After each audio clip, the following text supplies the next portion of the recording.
Finance, accounting, and banking.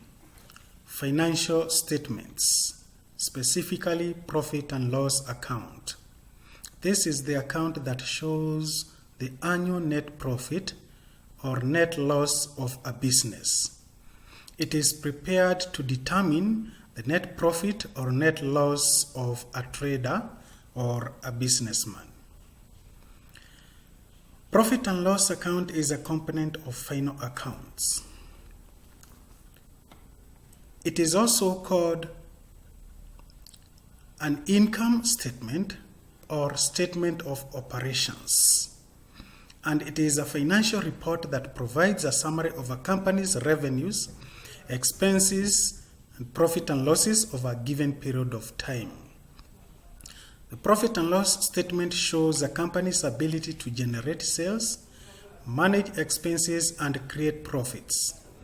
It is prepared based on accounting principles that include revenue recognition, matching principle, and accruals principle, which makes it different from the cash flow statement.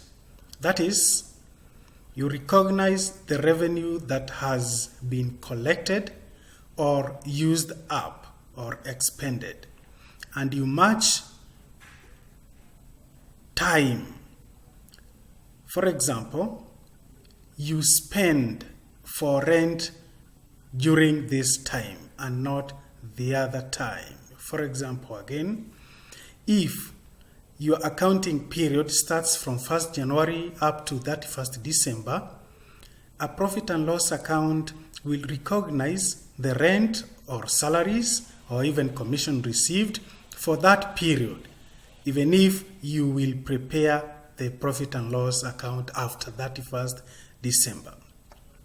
Then accruals, meaning that whatever you are catering for is catered for after either spending or earning that revenue, not immediately, unlike the cash at bank accounts where you record cash or bank transactions immediately they happen.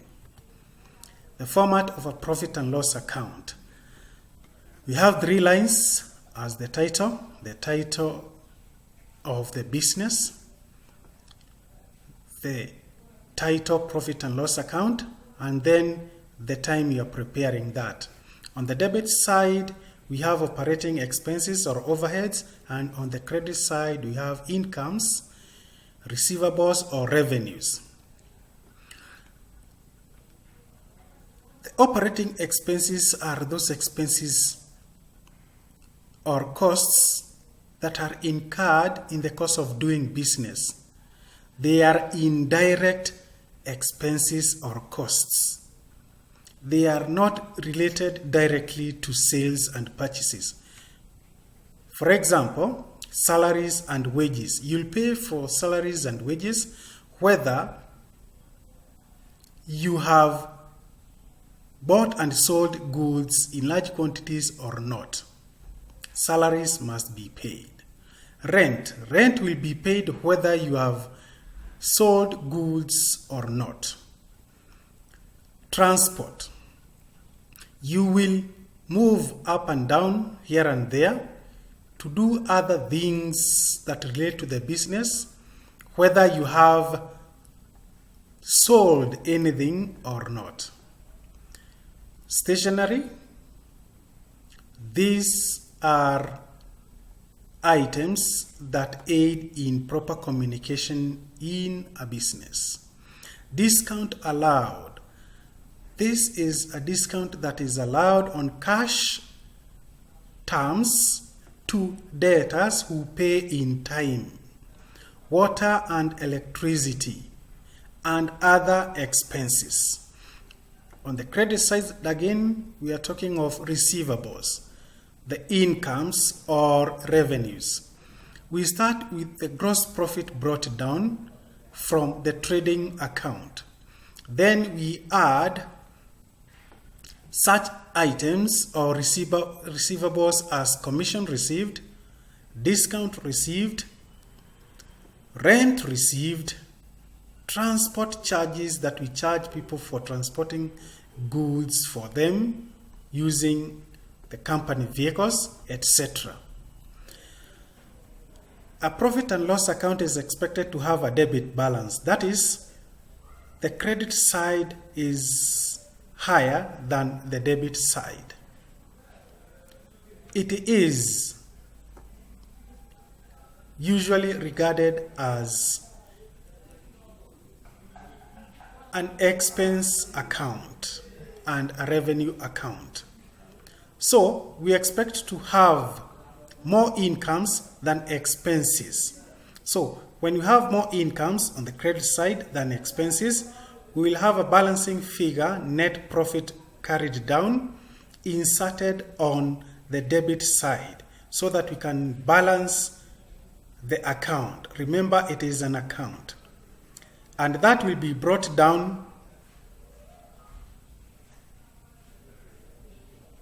so that it can be catered for under capital, because net profit increases capital. But if the expenses are higher than the incomes, then we will have a net loss balance inserted on the credit side and then brought down to the balance sheet to be deducted from capital.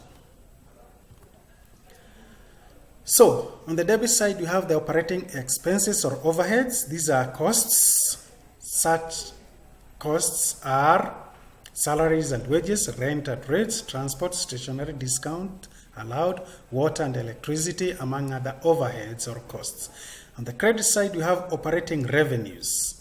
And these are incomes or receipts that a business obtains in the course of doing business or operating the business. And these are rent and rates receivable when you rent out space for others to use and they pay you, transport revenue, discount received, storage or warehousing income, etc. An example, on December 2013, we had the following balances for Bandari Limited. Stock as at 31st December 2013, 294,600. Carriage outwards, 20,000. Carriage inwards, 31,000. Return inwards, 20,500. Return outwards, 32,200. Purchases, 1,187,000. Sales, 1,851,000. Discount received, 19,000. Salaries and wages, 362,800. Discount allowed, 30,400. Insurance, 36,800. Stock as at 1st January 2013. This is opening stock, 236,000. We are told to prepare the trading profit and loss account for the year ended 31st December 2013. We'll prepare the profit and loss account since we had looked at the trading account of the same. So, this is the profit and loss account. The three lines, the business, the title of the account, and then when you are preparing it. Bandari profit and loss account for the year ended 31st December 2013. On the left hand side, you have DR or debit side. On the right hand side, you have credit or CR side. So, the operating expenses are catered for under the left hand side, DR side. So we have carriage outwards, salaries and wages, discount allowed, insurance. And on the right hand side, we have gross profit brought down, then discount received according to our information here. And then we have a higher total on the credit side than on the debit side. On the debit side, we have a total of 450,000, whereas on the credit side, you have a total of 722,300.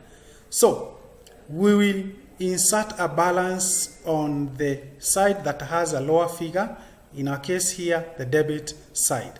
And that figure is 272,300, and we call that net profit carried down. And then we will post that net profit to the balance sheet to increase or add to capital since we have generated more wealth. Thank you for watching my video. Remember to subscribe in my channel and for my videos. Edward Kariuki Mathenge, Kariuki Eddie and 2010 at gmail.com.